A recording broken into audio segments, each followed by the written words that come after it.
Today's stories. In Pennsylvania, Philadelphia residents benefit from the Church of Christ's aid to humanity. In Nevada, a Las Vegas community engages in disaster preparedness and undergoes CERT training. In Washington, a state of emergency has been declared amid spike in measles cases.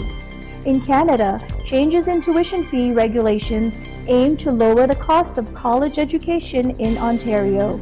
Edmonton endures below zero temperatures. Plus, in Alabama, a travel-themed restaurant brings global cuisine to Hoover. And in Florida, AeroTag gives the bow and arrow a new persona.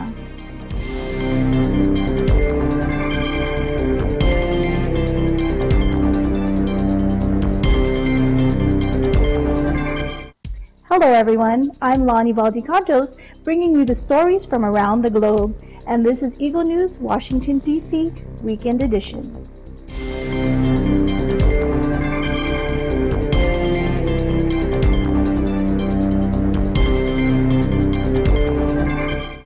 In the city of Philadelphia, brotherly love is definitely in the air as residents receive aid from the Church of Christ. Myla Simbulan reports. We are here in Philadelphia, Pennsylvania, where members of the Church of Christ, or Iglesia ni Cristo, through the Felix Y. Manalo Foundation, started the year by showing their love of brotherhood to those who are in need.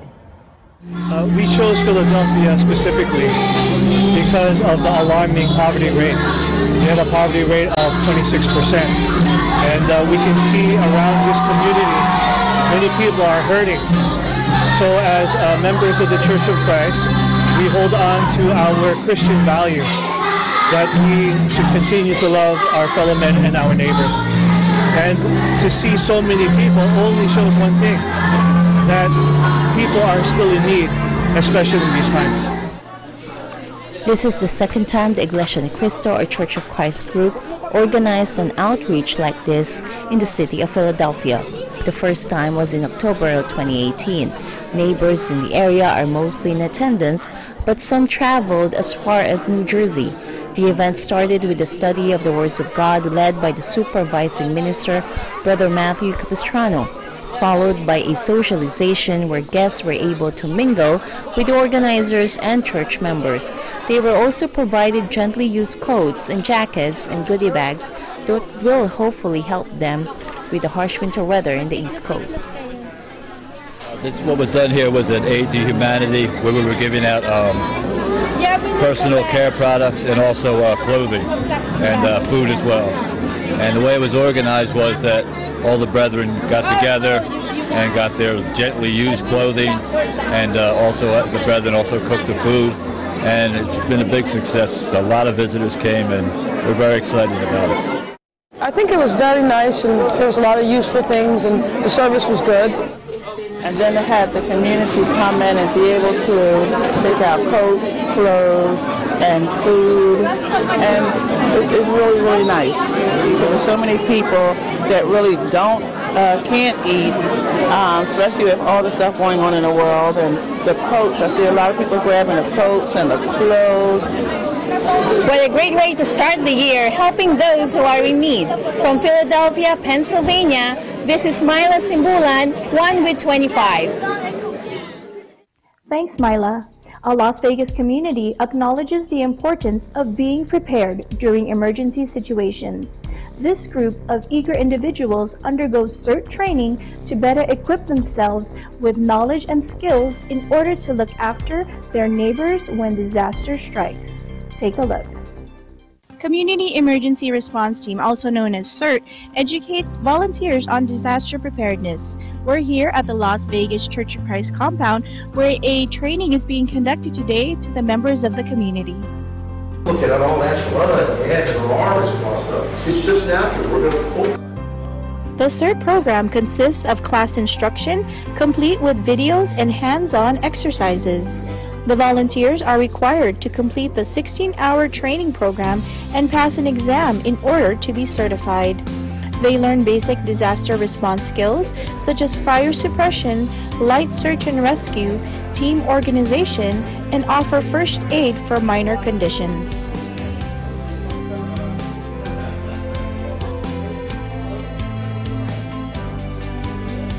group is a really engaging group. They're helpful. You can tell that they're interested in being prepared so that they can help their community. And as Clyde mentioned, it's very important for everyone to take that perspective. So hopefully other folks will see this from other churches of the community and realize that, look, the training's out there. It's free. It doesn't cost anything. And they're able to get trained themselves. In an event we had that major earthquake, they can help. Subscriber, and what I'm going to do.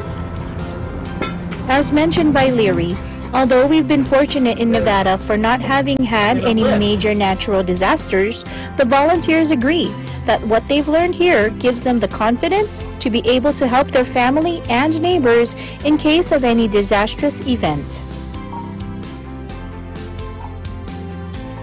The training is going real good. Like, it's very informative.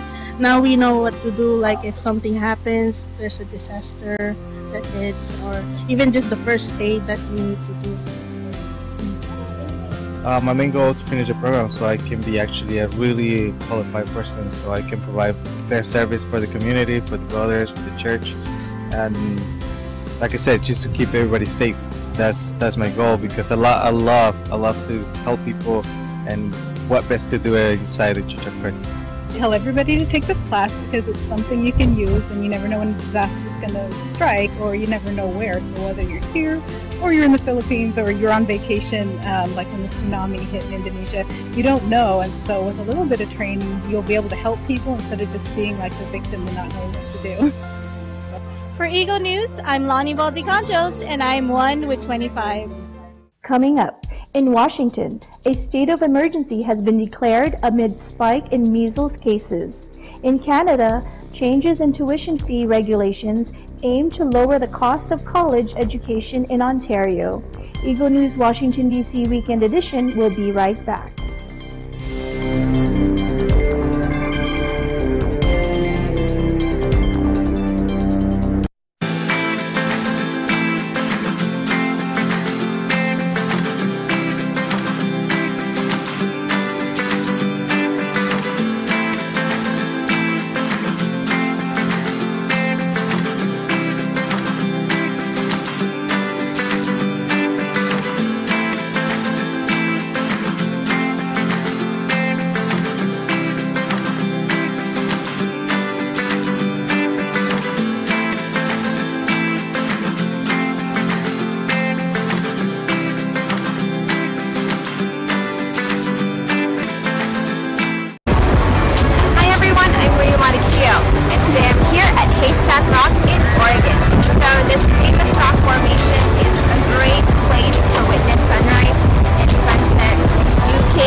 Agila Balita, Lunes hanggang Biyernes, alas 12 ng tanghali hanggang 1:00 ng hapon.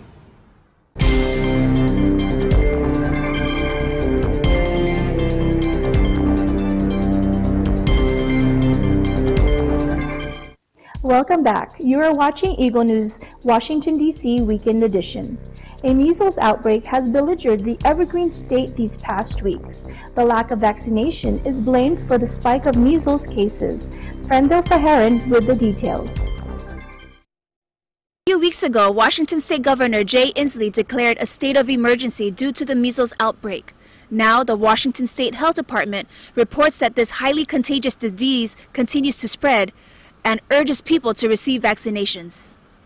I have not directly been affected by the measles outbreak, but I know clinics in my community have. The local urgent care down the road from me had to shut down because they had a measles case come through.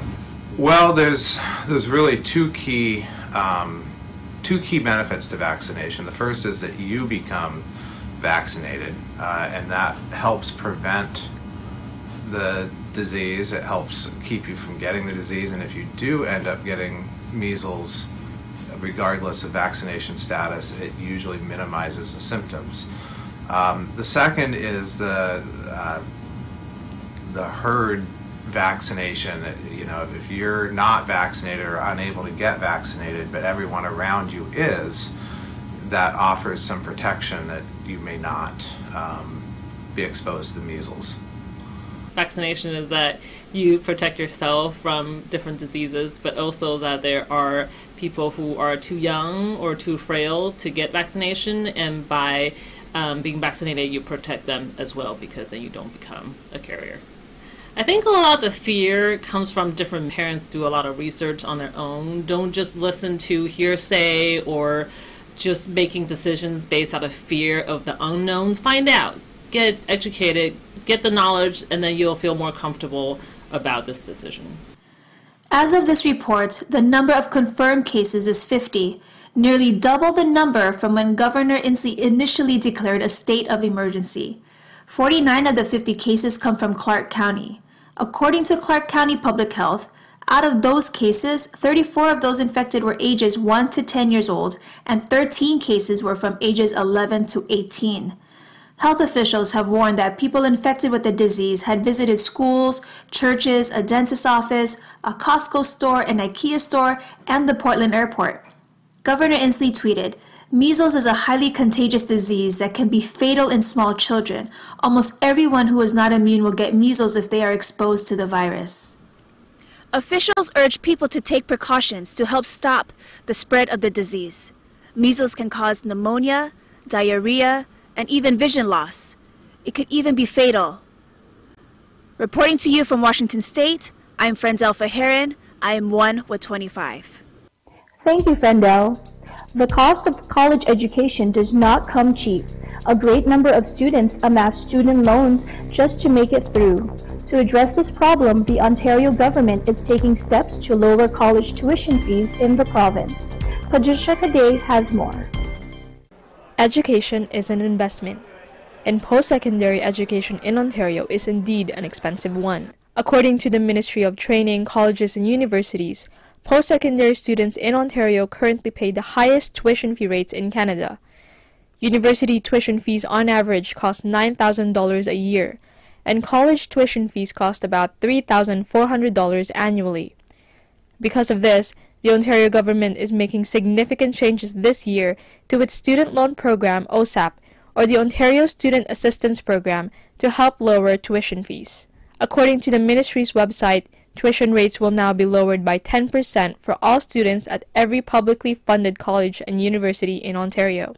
I don't think it's good. It doesn't help as much because it's reducing it by 10%. I know it makes more loans, which is also not good because a lot of loans are hard to pay back. So tuition's grants are a lot easier to help with.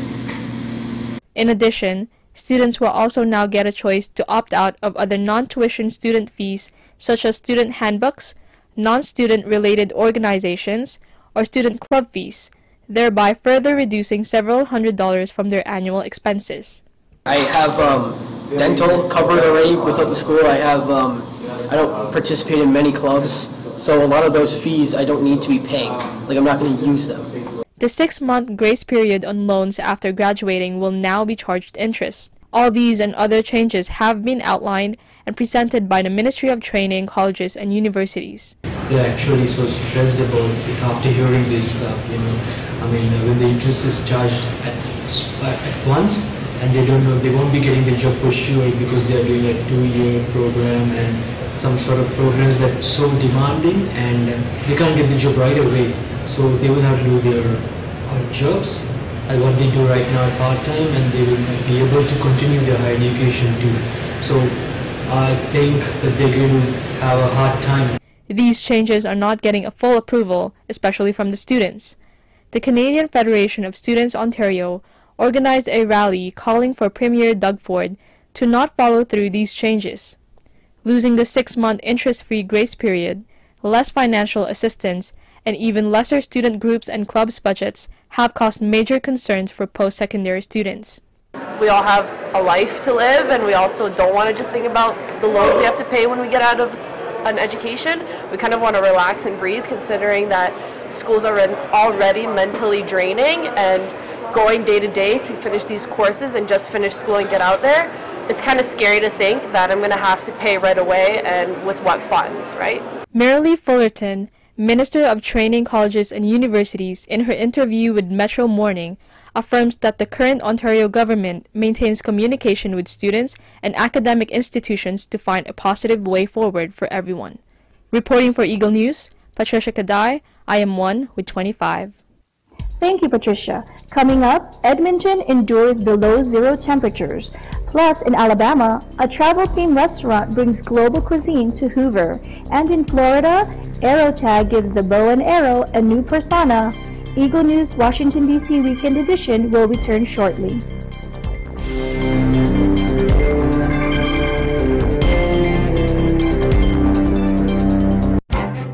Events happen around us all the time.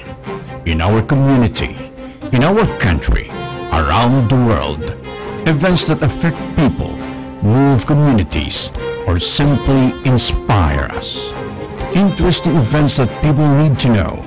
In these interesting times, we continue to be a competent partner in delivering news about these events. Fast, accurate, balanced. Eagle News, because we live in interesting times.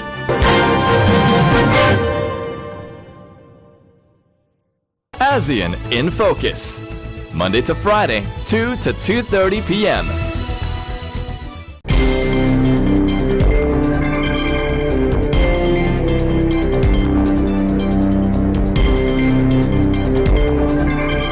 This is Eagle News Washington, D.C. Weekend Edition, and I'm Lonnie Valdecantos.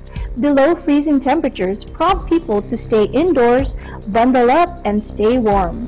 But if the temps hit below zero, what are the risks and what could you do to keep safe? Eagle News correspondent Thomas Likeness reports. With the extreme cold temperatures in Canada's prairie provinces, probably the best place for the car is parked, preferably in a garage. The three prairie provinces, Alberta, Saskatchewan, and Manitoba, have been in a deep freeze for more than a week. Temperatures with wind chill have dropped to the -40s overnight, with daytime highs in the -30s. Combined with snow at times, it has made driving hazardous because of reduced visibility. Even without the snow, streets are a sheet of ice, and the slippery conditions have resulted in hundreds of accidents in the major cities of the provinces. The cold is dangerous for those who are outdoors. Prolonged exposure can lead to frostbite and even death. In Alberta, weather has been blamed for the deaths of 2 people. The body of a 92-year-old man was found a short distance from his car, which ended up in a ditch. He froze to death, going for help. Edmonton police say a man was found frozen to death near the city's football stadium. For the homeless, finding a warm place to stay can be a challenge. Some set up makeshift tents. Others find a bed for the night at shelters, but those shelters are running at capacity. People who have to be outside cope by dressing with many layers of clothing. And this little guy, well, he has his own fur coat. The prairie provinces are unlikely to see any relief from these cold temperatures for at least a week. In the deep freeze in Edmonton, Canada, Thomas I. Likeness, Eagle News, I'm 1 with 25. Thanks, Thomas. From Edmonton, let's head over to Alabama, where a restaurant awaits those with a palate for international cuisine. A travel-themed cafe in Hoover, recently awarded 2018 Small Business of the Year, has charmed customers with appetizers, entrees, and desserts from all over the globe. Nanita Manoes has the story. How would you like to try home-style dishes from different parts of the world, served on an airline cart, but without the need to fly thousands of miles? If you are in Greater Birmingham in Alabama, then check out this travel-themed restaurant called Customs Cafe and experience the tastes of the world. I'm Teresa with Customs Cafe. We're here in Hoover, Alabama, and we're happy to share our concept with you guys. We are a family-owned restaurant with a history of traveling the world, and we wanted to bring the world's foods to a restaurant concept. We began in 2009 here in Hoover, Alabama. with this beautiful concept that has become Customs Cafe Restaurant with a very nice travel-themed decor. The thing that we do especially well is bring culture into the concept along with the really good food. We rotate through a feature menu every month from somewhere in the world. This is February, happens to be our German month. So we'll have a small menu that's focused home-style food from Germany. This is our airline cart service. We bought 3 airline carts from eBay, and we enjoy using them in the restaurant to serve food. We welcome you, so anytime you're in this area, find us at Customs Cafe. We'd love to share the world's favorite foods with you. Yeah, look at this pretzel. It's beautiful, isn't it? And your Swedish meatballs are delicious. That is home food. Okay, big yes, you're so welcome. Enjoy, ladies.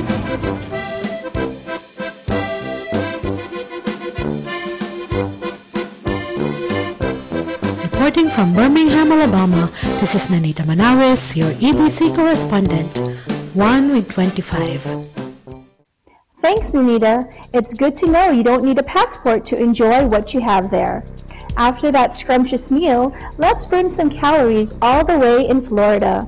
Combat archery or arrow tag gives the bow and arrow a whole new persona, one that appeals to kids, parents, and friends. Angelo Corpus tells us why. Archery is beneficial for your health. It can give you steady hand-eye coordination, focus, and can strengthen your upper body. You could call it an interesting workout. We took our skills to Laser Ops Extreme Gaming Arcade. It's a family entertainment center that is great for all ages.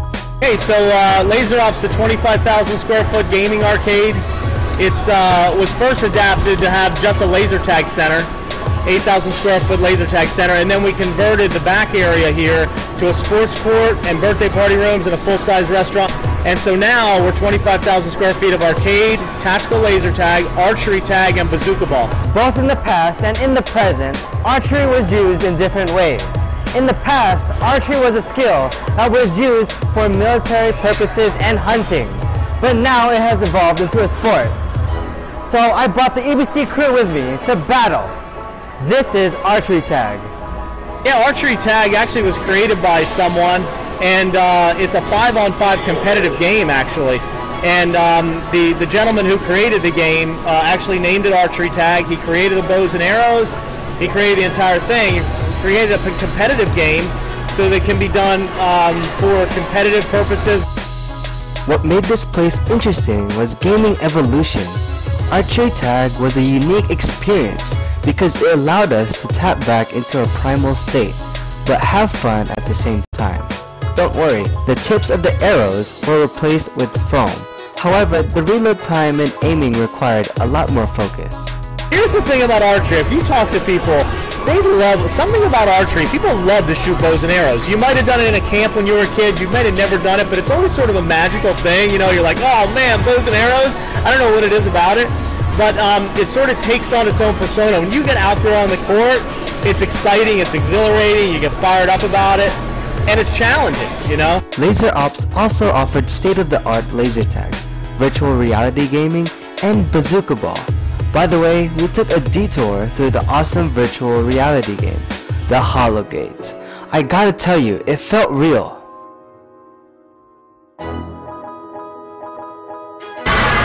Hope you enjoy our adventure here at Laser Ops. Look out for an indoor sports court in your area. I'm Angelo Corpus, signing off from Tampa Bay, Florida. I'm always home with 25. Thanks, Angelo. That looks super fun. That is today's Eagle News Washington, D.C. Weekend Edition. Join us next time for stories from our bureaus across the country and around the globe. Visit our websites at Eaglenews.PH and EagleNewsLive.com. Like us on Facebook. Follow us on Twitter at twitter.com/EagleNewsPH. Thank you for watching. I am Lonnie Valdecantos. I am 1 with 25.